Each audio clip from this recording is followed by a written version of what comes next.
பிடிவாதம் பிடிச்ச சிகப்பு ஷூ. கேரன் ஒரு அழகான பொண்ணு. ஒரு காலத்துல ஒரு தூரமான பிரபஞ்சத்துல சந்தோஷமா இருந்த ஒரு பொண்ணு. அவங்க அம்மாவோட ஒரு சின்ன வீட்டுல இருந்தா. அவ எதையெல்லாம் பாக்குறாளோ அத பத்தி கேள்வி கேட்டுட்டே இருப்பா. அம்மா, ஆகாயத்துல இருக்கிற வெளிச்சம் என்ன? கேரன், அது நட்சத்திரம். இந்த பூமியில இருக்கிறவங்க எல்லாம் ஒரு நாள் நட்சத்திரம் ஆயிடுவாங்க. ஆகாயத்துல மின்னிக்கிட்டு இருப்பாங்க. கேரன் கிட்ட ஒரே பொம்மை தான் இருந்தது, ஒரே துணி தான் இருந்தது. ஒரு மரத்து செருப்ப ஊருக்குள்ள போட்டுட்டு போவா. அவங்க அம்மா அத அழகுபடுத்திருந்தாங்க. அத பார்க்க அவ்வளோ நல்லா இருக்குல்ல. ஆனா அவகிட்ட ஒரே செருப்பு தான் இருந்தது. ஒரு நாள் கேரன் அம்மாவுக்கு உடம்பு சரி இருக்குல்ல. அப்போ கேரன் டவுனுக்கு மருந்து வாங்குறதுக்காக போனா. போகிற வழியில ஒரு பெட்டிக்குள்ள அவளுக்கு சிகப்பு வண்ணத்து ஷூ கிடைச்சது. கேரன் அதை வீட்டுக்கு கொண்டு போகணும்னு நினைச்சா. அது அழகா மின்னிட்டு இருந்தது. அம்மா, இத பாருங்க, இது ரோட்டோரத்துல எனக்கு கிடைச்சது. எவ்வளவு அழகா இருக்கு பாருங்க, கரெக்டா இருக்கு. கேரன், இது யாரதோ செருப்பு, இத நீ திருப்பி கொடுத்துடு. இது அவங்களுதானா? அவங்க பாக்ஸ்ல ஏமா வச்சு வைப்பாங்க? அவங்களுக்கு தெரியாம அங்க விழுந்திருக்கோம். தெரியாம விழுந்திருக்காட்டுமா? இது எனக்கு கிடைச்சது, இது எல்லாமே எனதுதான். கேரன், நான் சொல்றத சரியா கேளு. என்னால புது ஷூவை இப்பவே உனக்கு வாங்கி கொடுக்க முடியாது. அதுக்காக நீ மத்தவங்க ஷூவை போடுறது எனக்கு கொஞ்சம் கூட பிடிக்கல. ப்ளீஸ் அடம் பிடிக்காத. இத போட்டுக்க மாட்டேன்னு சத்தியம் பண்ணு. கேரன் அவங்க அம்மாவுக்கு சத்தியம் பண்ணி கொடுக்கறா. இனிமே சிகப்பு ஷூ போட மாட்டேன்னு. அவ அத பெட்டுக்கு கீழே வைக்கிறா. நாட்கள் போனது. ஆனா கேரனுக்கு அந்த சிகப்பு ஷூ நினைவாவே இருந்தது. அம்மாவுக்கு புரியவே புரியாது. இவ்வளவு அழகான ஷூவை ரோட்ல போட்டிருக்காங்கன்னா அது அவங்களுக்கு வேணான்னு அர்த்தம். உடம்பு சரியில்லாததுனால கேரன் அம்மா இறந்துடுறாங்க. கேரனுக்கு துக்கம் தாங்கல. ஆனா அவ ஏதோ ஒன்று விசேஷமா பண்ணா. அடுத்த நாள் அவ அம்மாவோட இறுதி சடங்குக்கு சிகப்பு ஷூ போட்டுட்டு போனா. அங்க வந்த எல்லாரும் அந்த சிகப்பு ஷூவை பார்த்துக்கிட்டே இருந்தாங்க. ஏவ சிகப்பு ஷூ போட்டிருக்கா? அது எனக்கு ரொம்ப அவமானமா இருக்கு. அதுவும் சமாதி கிட்ட. அங்க பார்த்தா கேரன் கேரே பண்ணல. ஏன்னா அவளுக்கு சிகப்பு ஷூ அவ்வளோ பிடிக்கும்.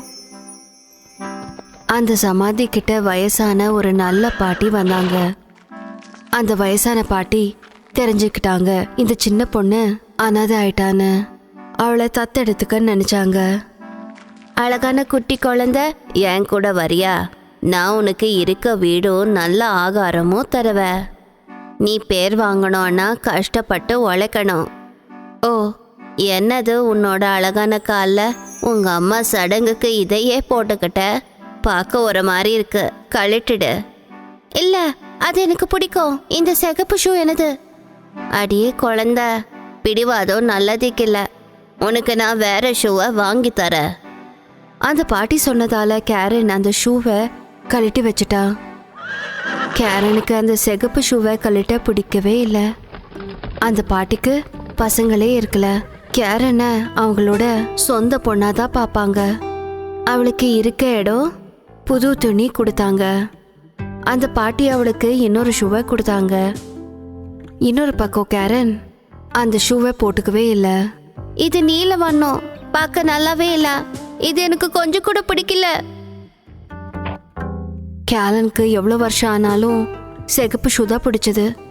நாட்கள் கடந்தது. அவ அழகான பொண்ணா வளர்ந்தா. ஆனா அவ பிடிவாதம் மட்டும் அப்படியே இருந்தது. அந்த வயசான பாட்டி எவ்வளவு பரிசு வாங்கி கொடுத்தாலும் எனக்கு இது பிடிக்கல. உனக்காக தான் பண்ணது. நான் இதை சாப்பிட மாட்டேன். எனக்கு ஃப்ரைஸ் தான் வேணும். கேரன், இதை கொஞ்சம் சாப்பிடுமா? அவ சாப்பிடாமையே கேரன் எழுந்து போயிட்டா. அதனால பாட்டி ரொம்ப வருத்தப்பட்டாங்க. அவளுக்கு சூடான ஃப்ரெஞ்ச் ஃப்ரைஸ் பண்ணி அவ ரூம்ல போய் கொடுத்தாங்க. கேரன் அவ நீல ஷூவை கழட்டிட்டு இருந்தா. பாரு இங்க, இது எவ்வளவு சின்னதாயிடுச்சு. நான் வளர்ந்துட்டேன்.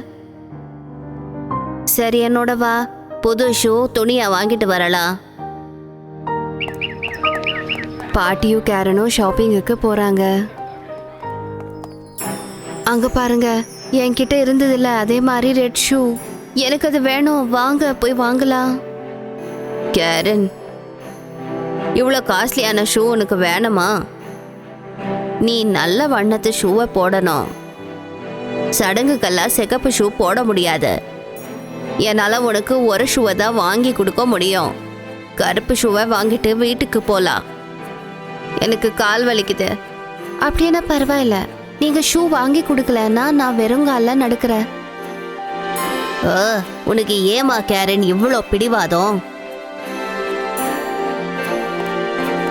அவங்க கிட்ட இருக்கிற பணத்துல பாட்டி அவளுக்கு கருப்பு ஷூ வாங்கி தந்தாங்க, சிகப்பு ஷூவை கூட வாங்கி தந்தாங்க. அவங்க வீட்டுக்கு நடந்துக்கிட்டே வந்தாங்க. அந்த பாட்டியோட காலை ரொம்பவே வலிக்க ஆரம்பிச்சது. அதனால அவங்களுக்கு கேரன் மேல கோபம் வந்தது. கேரன் கேர் பண்ணல. அவ புது சிகப்பு ஷூவை எடுத்துக்கிட்டு வீட்டுக்கு போனா. ஒரு வயசான பாட்டி கேரனுக்கு ஒரு நாள் இறுதி சடங்குக்கு போகணும்னு சொல்றாங்க. கேரன், கருப்பு ஷூவை போட்டுக்கோ. இறுதி சடங்குக்கு சிகப்பு போட்டுக்க கூடாது. கேரன் கருப்பு ஷூவை அறையில தேடினா, சிகப்பு ஷூவை தேடுறதுக்கு முன்னாடியே. ஆனா அவ சிகப்பு ஷூவை போட்டுக்க தான் விரும்பினா. அவங்க வீட்டை விட்டப்போ சிகப்பு ஷூவை ஸ்கர்ட்டால மூடினா.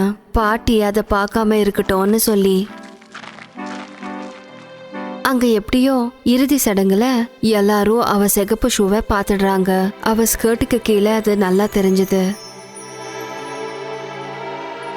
இறுதி சடங்குக்கு சிகப்பு ஷூ போட்டிருக்காங்கன்னு எல்லாரும் பேசிட்டு இருந்தாங்க. அவ போட்டிருக்க கூடாதுன்னு பேசினாங்க. பாட்டி அவங்க பேசுறதையெல்லாம் கேட்டப்போ கோவப்பட்டாங்க. நான் சொன்ன பேச்ச நீ கேட்கவே இல்லை. திருப்பி சிகப்பு ஷூவை போட்டுட்டு வந்திருக்க. கேரன், உனக்கு எவ்வளோ பிடிவாதம்? நல்ல புத்தி கற்றுக்கோ. அவங்க கேரனோட கையை பிடிச்சிக்கிட்டு அந்த சடங்குல இருந்து வந்துடுறாங்க. அங்கே போயிட்டு இருந்த சிப்பாயி இதையெல்லாம் பார்க்குறாரு. அவர் கேரன் கிட்ட வந்தப்போ வயசான பாட்டி அப்புறம் கேரன் வண்டிக்குள்ள போயிட்டாங்க. வந்து அவரு ஷூ கிட்ட பேசினாரு.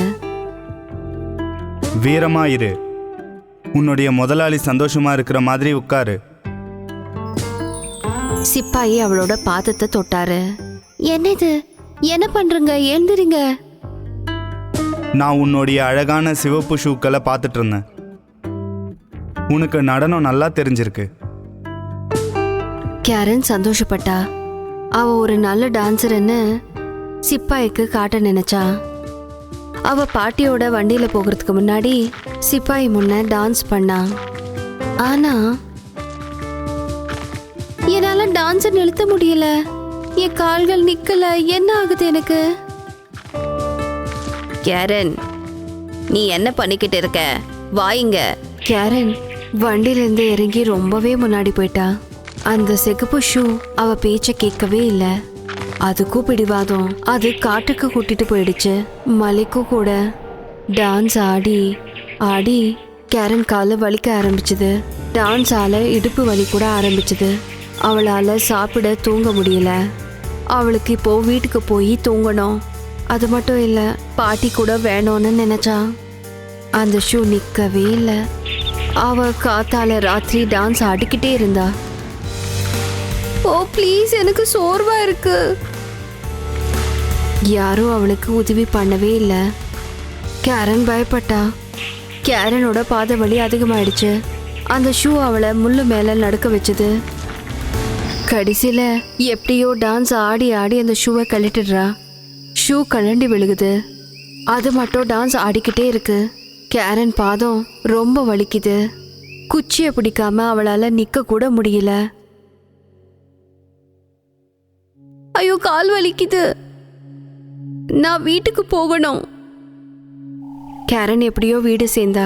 அவ பின்னாடியே சிகப்பு ஷூ கூட வருது. வயசான பாட்டி கேரனை பார்த்து சந்தோஷப்பட்டாங்க. சாப்பாடு கொடுத்தாங்க. ஓய்வெடுக்க சொன்னாங்க. அடுத்த நாள் கேரன் மார்க்கெட்டுக்கு போக நினைச்சான். அப்புறம் கதவு திறந்ததும் அவ வீட்டு முன்னாடியே அந்த சிகப்பு ஷூ உட்கார்ந்து இருந்தது. அது ஆடிக்கிட்டே இருந்தது. கேரனை போகவே விடல. பாட்டியும் கேரனும் அந்த சிகப்பு ஷூவை பார்த்து ஆச்சரியப்பட்டாங்க. கேரனுக்கு அப்பதான் தெரிஞ்சது அதெல்லாம் அவளோட தப்புதான்னு. பிடிவாதத்திலேயே என்னோட வாழ்க்கைய வாழ்ந்துட்ட. எனக்கும் சிகப்பு ஷூ மாதிரியே பிடிவாதம். என்னால் வீட்டு விட்டு போக முடியல, ஸ்கூலுக்கு போக முடியல, மார்க்கெட்டுக்கு போக முடியல, எங்கேயும் போக முடியல.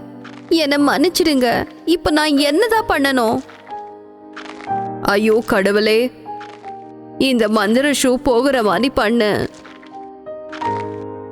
நீ பண்ணதுக்கு நீ உண்மையா மன்னிப்பு கேட்டா உன் வேண்டுதலை அவர் கேட்பாரு. கேரன் காத்தால மத்தியானம் ராத்திரியும் வேண்டிக்கிட்டே இருந்தா.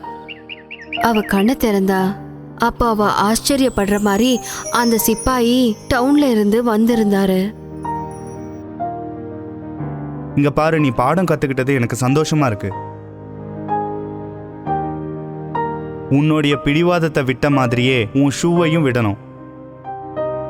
இதெல்லாம் கேட்டு அந்த சிப்பாயி சிகப்பு ஷூ மறைஞ்சிடுச்சு.